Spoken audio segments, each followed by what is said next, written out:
교회 절기로 보면 사순절의 반을 지났습니다. 사순절에 생각할 수 있는 그리스도의 모습은 조용히 양처럼 끌려가서 화목제물로 자신을 드린 어린 양의 모습입니다. 잡히시기 전에 로마 군인의 칼날을 능히 피할 수 있는 힘이 있으셨고요. 본인이 그렇게 말씀하셨습니다. 12영이나 더 되는 천사를 지금 내가 끌어내릴 수 있다. 그렇지만 힘없고 연약한 모습으로 돌아가셨고요. 그 연약함을 통해서 우리가 구원을 얻었습니다. 예수님은 힘을 어디에 써야 하는지 알고 계셨던 분입니다. 그는 무한한 힘을 가지고 있었지만 제대로 쓴 분입니다. 구약에서 예수님과 제일 닮은 사람을 꼽으라고 하면 누구든지 요셉을 꼽습니다. 요셉은 다윗이 골리앗을 물리친 것 같은 그런 용기가 있는 사람은 아닙니다. 채색 옷을 입고 아버지 품에서 어린 시절을 재롱으로 보낸 사람입니다. 모세처럼 기적을 만든 주인공도 아니고요. 요셉은 일생 동안 기적을 베푸는 적이 한 번도 없습니다. 엘리야처럼 하늘에서 불을 내린 능력자도 아니었습니다. 요셉은 능력을 통해서 환난을 벗어난 사람이 아니라 모든 환난을 온몸으로 겪어야 했던 그런 사람이었습니다. 그런데 많은 사람이 구약에서 예수님을 제일 비슷한 사람을 꼽으라면 당연히 요셉을 첫 번째로 꼽는 이유는 그 당시 중동의 강대국 이집트의 제2인자 총리였음에도 불구하고 그 힘과 그 권력을 복수에 사용하지 않고 자기를 죽음 가운데 빠뜨린 형제들을 용서했다는 데 있습니다. 예수님도 십자가에 돌아가시면서 7마디 말씀을 하셨는데 그 중에 한마디가 저들을 용서하소서, 자기 하는 일이 무엇인지 모릅니다. 그러고 돌아가셨습니다. 예수님과 요셉은 자기를 해친 사람들에게 용서를 선택한 용기 있는 사람들이었습니다. 보복할 힘이 없기 때문에 그냥 지나가는 것은 어쩔 수 없지만 보복할 힘이 얼마든지 있음에도 불구하고 보복하지 않고 용서하는 사람은 그 자체만 가지고도 위대한 인생을 산 사람입니다. 우리는 이미 요셉이라고 하는 인물의 위대함을 알고 있습니다. 그렇지만 오늘 본문에 보면 그 요셉이 어떤 사람이었는지 가장 잘 드러내주고 있습니다. 그래서 또한 예수님께서 인류를 용서하기 위해 고난을 당하시고 뚝뚝 말없이 걸어가신 사순절에 새겨들어야 될 중요한 교훈이 본문에 있다고 저는 믿습니다. 첫 번째, 요셉은 어떤 사람이었느냐? 용서의 사람이었습니다. 19절 보면 내가 하나님을 대신하리까, 그는 용서의 사람이었습니다. 요셉은 자신의 인생에서 할 일과 그리고 자기의 인생에서 하나님의 할 일을 정확하게 구분했습니다. 아버지의 장례식을 치르고 돌아왔을 때 요셉의 형제들은 다시 한번 보복에 대한 두려움에 떨었습니다. 그것은 요셉이 자기들에게 어떤 일을 행할지 짐작을 했습니다. 그리고 요셉은 보복할 수 있는 충분한 힘이 있다는 것을 형제들은 알고 있었습니다. 그동안은 아버지가 살아계셔서 방패막이가 되어 주었지만 이제는 아버지가 돌아가셨으니 요셉이 형들에게 복수를 할 것이다, 그런 짐작을 했습니다. 여러분, 사람들은요 대개 자기 자신이 생각하는 거로 세상을 평가합니다. 그리고 자기 자신의 기준을 가지고 다른 사람을 평가합니다. 내가 그러면 다른 사람도 그런 줄 알아요. 자신들이 그렇게 살았기 때문에, 자신들이 악행을 했기 때문에 요셉도 그것대로 갚아줄 줄을 그렇게 생각을 한 겁니다. 15절에 보면 형들이 가지고 있는 두려움이 잘 나타나 있고요. 그리고 그 두려움 때문에 16절, 17절에 보면 거짓말을 꾸며댑니다. 당신의 아버지가 돌아가시기 전에 명령하여 이르시기를 너희는 이같이 요셉에게 이르라. 내 형들이 내게 악을 행하였을지라도 이제 바라건대 그들의 허물과 죄를 용서하라 하셨나니 당신 아버지의 하나님의 종들인 우리 죄를 이제 용서하소서. 요셉은 형제들이 그냥 용서해달라고 해도 용서해줘요.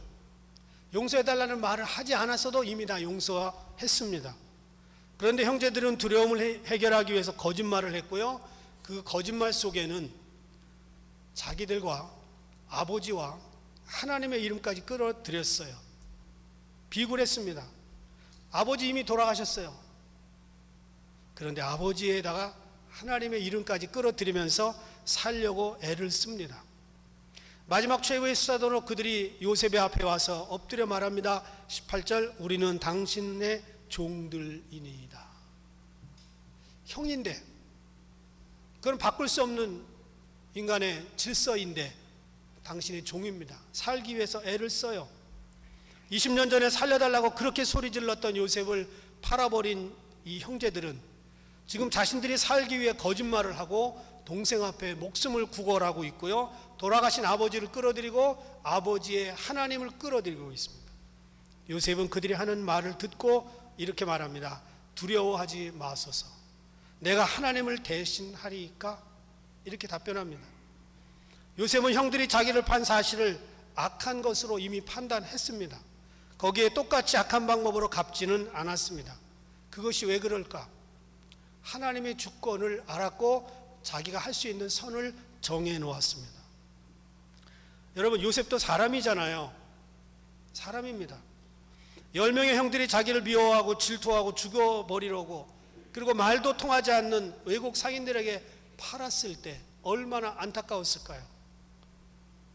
끔찍한 일을 지금도 생생하게 기억하고 있습니다. 그 때문에 울부짖고 절망하고 공포에 떨고 외로운 처지의 누명과 억울한 옥살이까지 했던 그 과거를 결코 잊을 수가 없죠. 잊으면 사람이 아니죠. 그런데 그는 하나님의 일과 자신의 일을 구분했고 자신이 하지 않을 일은 하지 않았습니다. 복수는 자기의 일이 아니었어요. 로마서 12장 19절에 보면 내 사랑하는 자들아 너희가 친히 원수를 갚지 말고 진노하심에 맡기라. 원수 갚는 것이 내게 있으니 내가 갚으리라. 21절 악에게 치지 말고 선으로 악을 이기라. 이것이 요셉이 가지고 있었던 생각입니다. 사실은 이렇게 대하는 것이 더 강력한 반응입니다.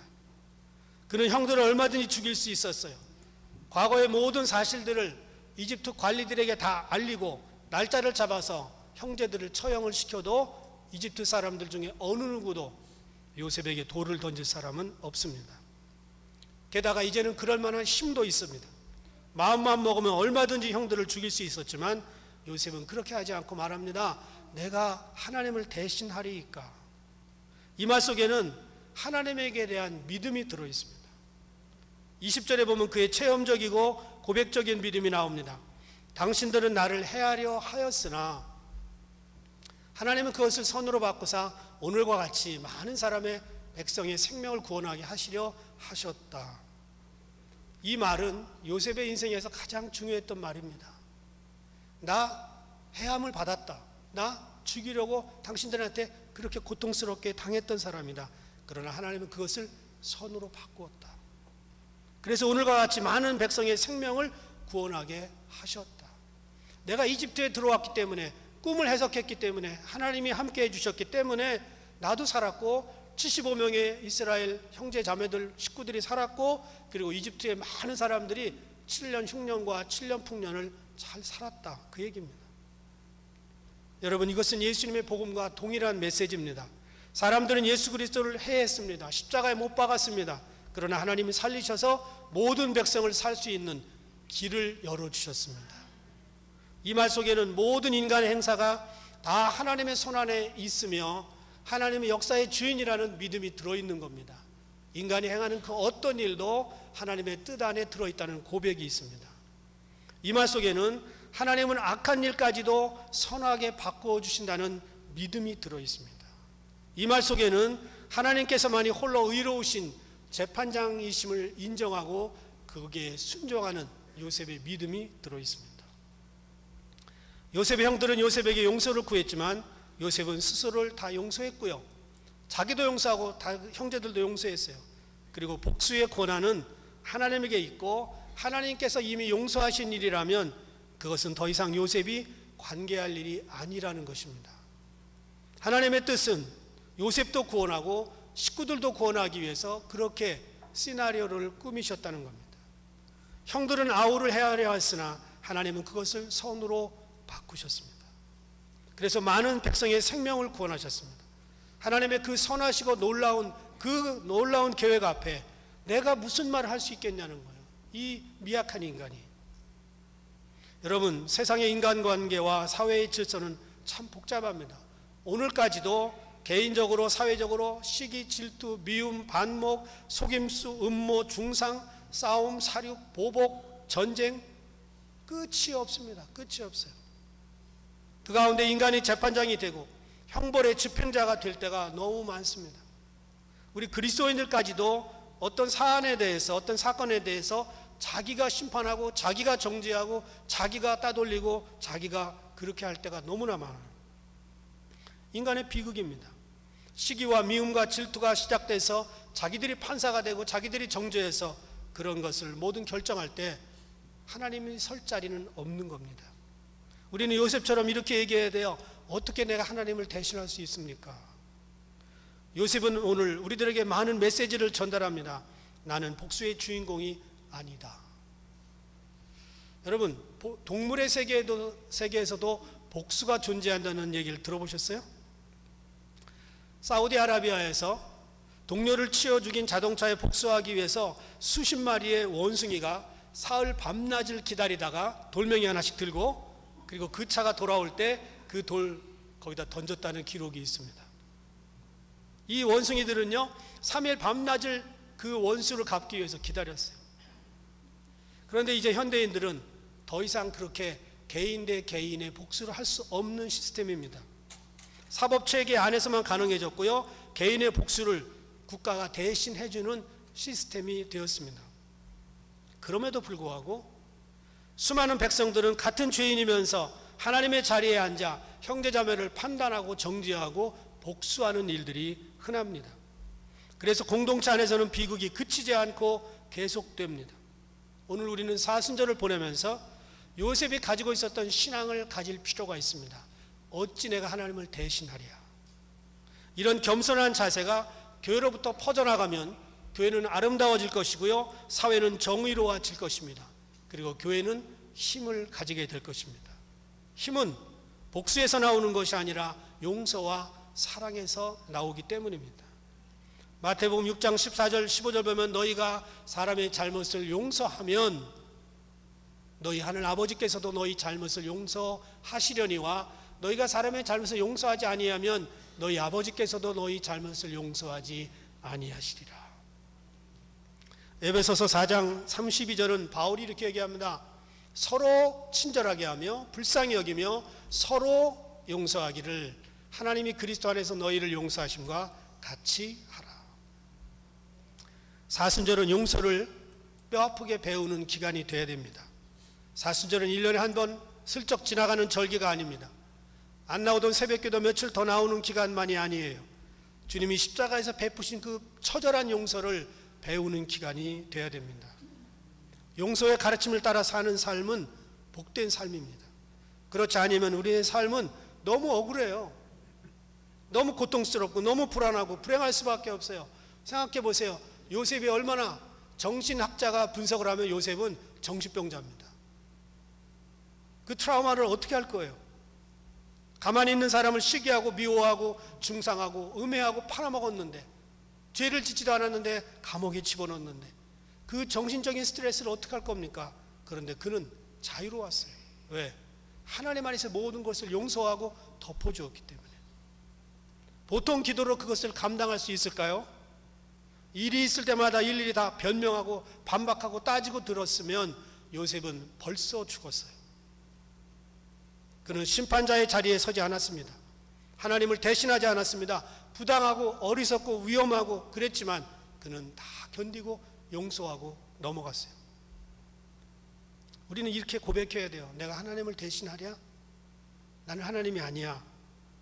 골로새서 3장 13절에도 말합니다. 누가 누구에게 혐의가 있거든 서로 용납하여 피차 용서하되 주께서 너희를 용서하신 것과 같이 너희도 그리하라. 요셉은 용서의 사람이었습니다. 두 번째, 요셉은 눈물의 사람이었는데 17절에 보면 그에게 하는 말을 들을 때에 울었더라. 지금 보통 사람 같으면 이건 울 상황이 아니에요. 분개하고 화를 내고, 아니 이런 못된 것들이 있나, 내가 이제까지 어떻게 자기 처자식들을 먹여 살렸는데 아버지가 죽자마자 거짓말을 꾸며대고 말이 안 되는구만 하면서 얼마든지 분통을 터뜨릴 그런 일입니다. 울 일이 아니고 따질 일입니다. 그런데 요셉은 따뜻한 눈물이 살아 있었습니다. 그는 그동안 너무 많이 울었어요. 외국 생활에서 그는 수도 없이 눈물을 흘렸습니다. 자신을 다른 형제들보다 더 사랑했던 아버지 요셉 보고 싶어서 울었을 거예요. 일찍 돌아가신 어머니 라헬 울었을 거예요. 하나밖에 없는 친형제 베냐민 보고 싶어서 울었을 거예요. 그때마다 울었어요. 종으로 있을 때 주인집 여자의 유혹을 뿌리치고 감옥에 갇혔어요. 어떡할 거예요? 울 수밖에 없어요. 하나님 앞에서 우는 것 외에는 다른 방법이 없어서 요셉은 수도 없이 울었던 사람입니다. 그런데 이제 형제들의 거짓말을 듣고 보니까 다시 울음이 나올 수밖에 없어요. 이 형제들이 아직도 나를 못 믿고 두려움에 떨고 있는 것을 생각하니까 저절로 눈물이 나왔어요. 이 연약한 형제들을 어찌할꼬 울 수밖에 없었어요. 그에게는 아직도 변화되지 않은 형들의 모습을 보고 대신 울어줄 수 있는 눈물이 살아 있었습니다. 저는 이미 생활이 힘들고 어려워도 죽는 날까지 여러분이 눈물을 가지고 있기를 주님의 이름으로 부탁을 드립니다. 하나님 앞에 하나님은요, 우는 자 앞에 약합니다. 그리고 우리가 울면 하나님이 용서해 주셔요. 우리가 울면 기도가 응답되고요, 우리가 울면 하나님은 환난을 면하여 주십니다. 어떤 사람이 이런 얘기를 했어요. 천국의 숨은 장은 장님이다. 그래서 들어가는 사람의 눈을 만져보고 촉촉한 젖은 눈의 소유자를 천국에 들여보낸다. 그런 얘기를 한 적이 있어요. 물론 아니겠지요. 예수님은 3년간 3번 우셨습니다. 평균 1년에 한 번 울었다고 볼 수가 있겠습니다. 그러면 여러분 1년에 한 번 정도는 남을 위해서 울고 계십니까? 적어도 1년에 한 번. 히브리서 5장 7절은 예수님에 대해서 이렇게 고백합니다. 그는 육체에 계실 때에 자기를 죽음에서 능히 구원하실 이에게 심한 통곡과 눈물로 간구와 소원을 올렸다. 시편 126편 5절 6절 보면 눈물을 흘리며 씨를 뿌리는 자는 기쁨으로 거두리로다. 울며 씨를 뿌리러 나가는 자는 정녕 기쁨으로 그 단을 가지고 돌아오리로다. 제가 가끔씩 목회가 힘들면 시편 126편 5절 6절을 써놓고 붙여놓고 막 수첩에다 가지고 다니고 카톡에다 올려놓고 막 그래요. 나만 보는 데다. 그리고 나를 위로할 때가 많이 있습니다. 시편 84편 5절 6절 보면 주께 힘을 얻고 그 마음에 시온에 데려가 있는 자는 복이 있도다. 저희는 눈물 골짜기로 통행할 때에 그것으로 많은 샘의 곳이 되게 하며 이른 비도 은택을 입히나이다. 여러분, 베드로와 가룟유다는 같은 죄를 지었어요.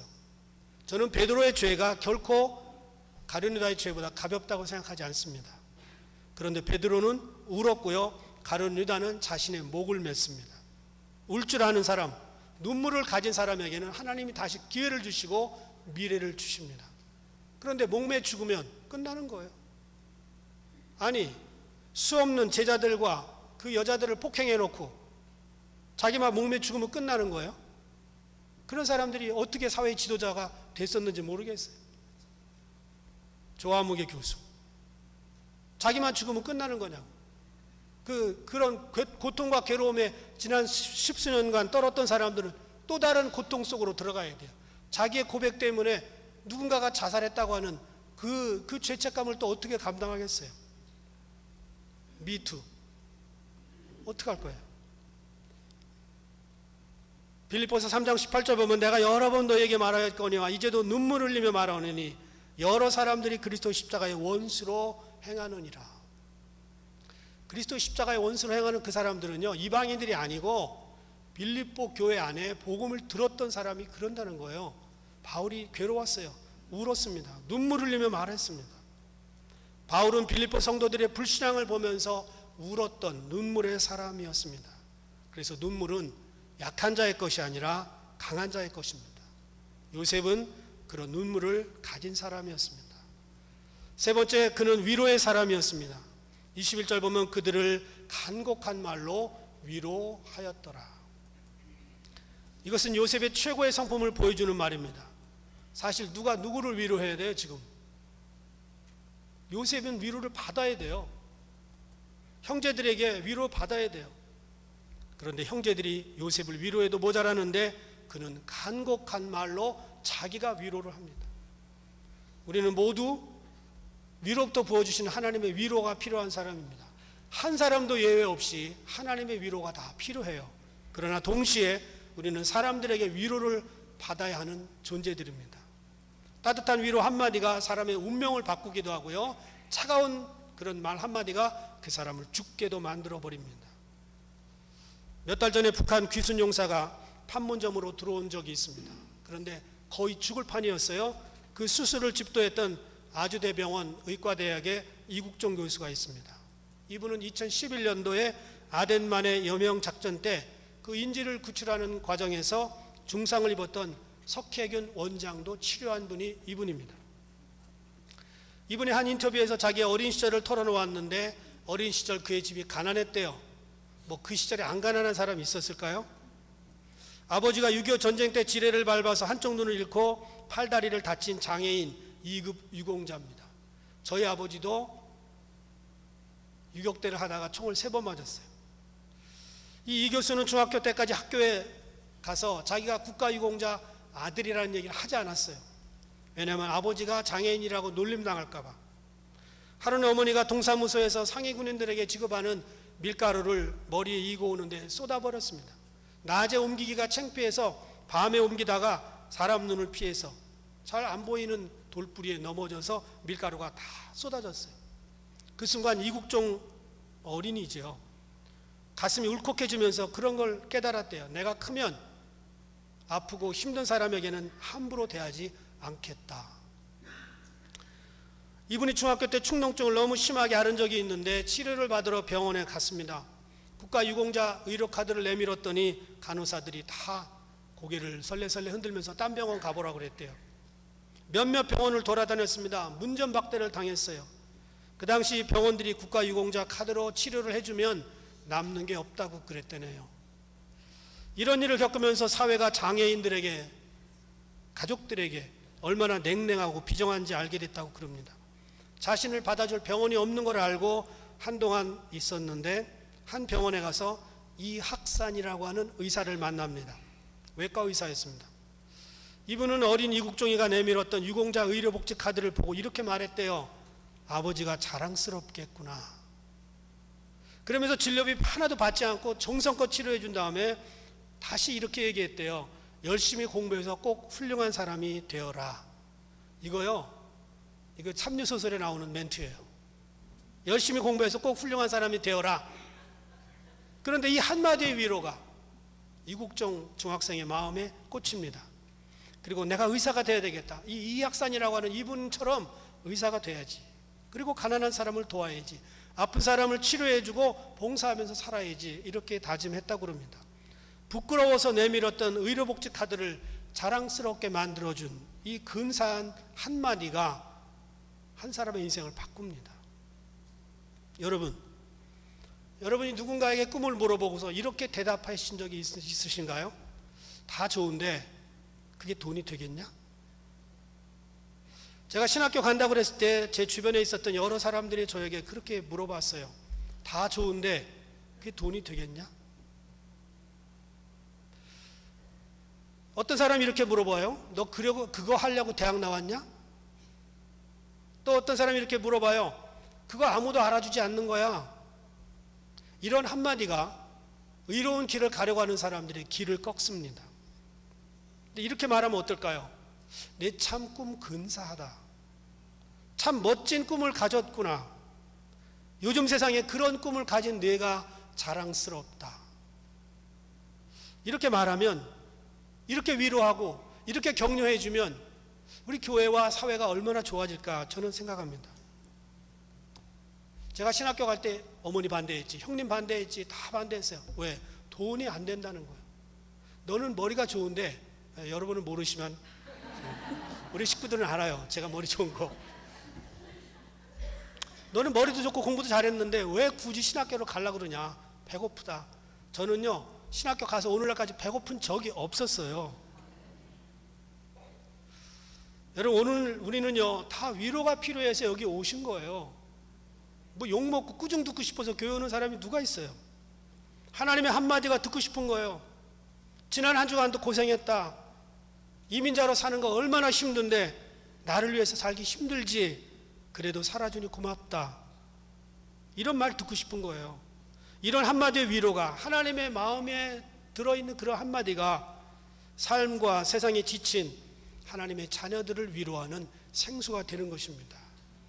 실패한 자녀들이 부모님의 따뜻한 위로 한마디에 인생을 재부팅할 수 있는 힘이 생깁니다. 성경에는 수많은 인물들을 영국으로 보면요, 주연이 있고 조연이 있습니다. 아브라함, 모세, 다윗, 베드로, 요한, 바울 다 주연급의 스타들이지만 그 뒤에서 그들을 위로하는 인물들이 있었습니다. 다윗의 친구 요나단, 예수님의 길을 예배하러 왔던 세례 요한, 그리고 일찍 목 잘려 죽었죠. 바울을 아버지처럼 모신 디모데, 바울을 위해 목숨이라도 내놓을 수 있었던 아굴라와 브리스길라 부부, 이런 사람들이 위로의 사람들입니다. 바나바가 없었다면 바울은 중앙무대에 진출할 수가 없었습니다. 바울이 회심했다 그러니까, 사울이 회심했다 그러니까 못 믿겠다. 엊그제까지만 해도 사람 죽이러 댕긴 사람인데 어떻게 그 사람을 믿느냐. 모두가 다 외면할 때 바나바가 그를 데리고 예루살렘 중앙무대에 진출시켰습니다. 그래서 사도행전 한동안 보면은요, 바나바와 바울이 이러다가 바울의 패턴으로 바뀌면서 바울과 바나바가 이렇게 사도행전이 기록됩니다. 여러분, 사순절은 바로 이런 위로의 사람들이 키워지는 시간들입니다. 저는 우리 교회 성도 여러분들이 이민사회를 위해서, 한국을 위해서, 죽어가는 죄인들을 위해서, 불쌍한 사람들을 위해서 용서하고 눈물을 흘려주고 위로의 사람들이 되기를 주님의 이름으로 부탁을 드립니다. 기도하겠습니다.